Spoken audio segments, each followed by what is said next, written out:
मोहब्बत तकलीफ सह लेती है, तजलील नहीं। मोहब्बत पाबंद करने का नाम नहीं है, ये तो पाबंद हो जाने का नाम है, बिना किसी गर्ज और मतलब के।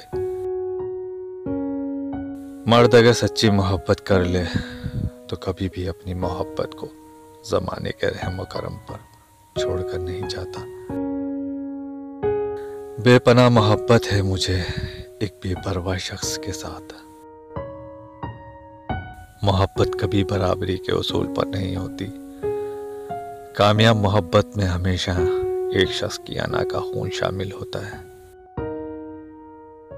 मोहब्बत करने वाले अना को तोड़ने की कोशिश नहीं करते, वो मान रखते हैं, मान जाते हैं।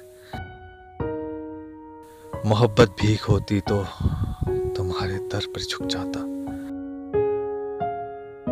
जो शख्स ज़रूरतों के वक्त मोहब्बतों को तर्क कर दे, वो शख्स कभी वफादारी नहीं पाएगा। बात मोहब्बत की नहीं होती, बाज़ औक़ात बिना मोहब्बत के आप किसी के इतने आदी हो जाते हैं कि वह आदत मोहब्बत से ज़्यादा जानलेवा हो जाती है। हम जिनसे मोहब्बत करते हैं उनकी कही हुई छोटी सी बात दिल तोड़ भी देती है और दिल जोड़ भी देती है। मोहब्बत की पहचान मुक़द्दर से नहीं मेयार से होती है। मोहब्बत थोड़ी मिले और सच्ची मिले तो ज़िंदगी संवर जाती है। राब्ते ख़त्म करने से मोहब्बत ख़त्म नहीं होती। हाँ, ये पता चल जाता है कि कौन कितना वफादार था।